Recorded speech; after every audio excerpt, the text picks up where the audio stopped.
হিজড়া কিন্তু এখানে দুই প্রকার। সুস্থ মানুষ কিন্তু হিজড়ার বেশ ধরে থাকে। কিছু হিজড়া আছে তারা অত্যন্ত সুশিক্ষিত এবং অত্যন্ত ভদ্র, আবার কিছু আছে নিয়ন্ত্রণের বাইরে। ফাস্টফুড জাতীয় খাবার বিক্রির যে বিষয়গুলি, এগুলি কিন্তু মাননীয় কমিশনার স্যার তাদের জন্য পেশা বা তাদের বৃত্তিমূলক কোনো কাজে ইনভলভ করার জন্য এগুলি করেছেন। রাষ্ট্র তাদের জন্য অনেক কিছু করে, সমাজসেবা মন্ত্রণালয় আছে, তারাও করে।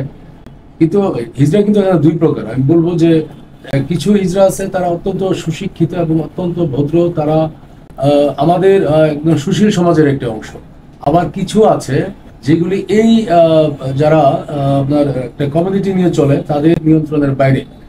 আবার এর মধ্যে কিছু আছে যারা সুস্থ মানুষ কিন্তু হিজড়ার বেশ ধরে থাকে, নকল হিজড়া যেটা আমি বলছি।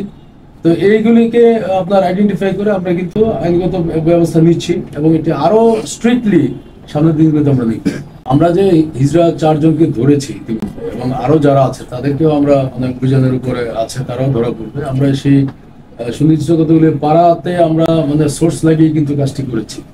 আমাদের এই যে আপনার মগবাজারে আছে, শাহবাগে আছে, উত্তরায় আছে, পুরান ঢাকাতে আছে, অনেকগুলি জায়গায় তারা আছে। তারা তো একটি তো বিষয় ভাবতে হবে, তারা তো আমাদের মতো মানুষ, তাদের ক্ষুধা লাগে, তারাও রক্ত মাংসের মানুষ, তারাও আল্লাহর সৃষ্টি।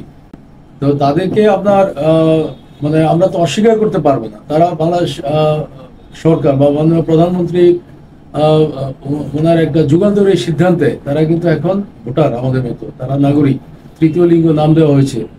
সুতরাং তাদেরকে আমরা অস্বীকার করে দেওয়া পারবো না। তাদেরকে আমরা চাচ্ছি মেইন স্ট্রিমে এনে সুশিক্ষায় শিক্ষিত করে তাদেরকে বৃত্তিমূলক কাজে তারা যাতে ইনভলভ হয় এবং তারা অনেক ক্ষেত্রে মানে আপনার এবং সেই পারদর্শিতা দেখিয়েছে, তাদের যোগ্যতা তারা দেখিয়েছে। আমাদের যারা সুস্থ মানুষ আছে আমরা, তাদের মধ্যে যেভাবে দুষ্ট প্রকৃতির কিছু ক্রিমিনাল থাকে, এই হিজড়াদের মধ্যে এই ধরনের কিছু ক্রিমিনাল আছে। এই ক্রিমিনালগুলির কাজ হলো এইগুলি। সুতরাং তাদের বিরুদ্ধে আপনার বাংলাদেশের আইন অনুযায়ী আমরা ব্যবস্থা নিতে আমরা সদা প্রস্তুত।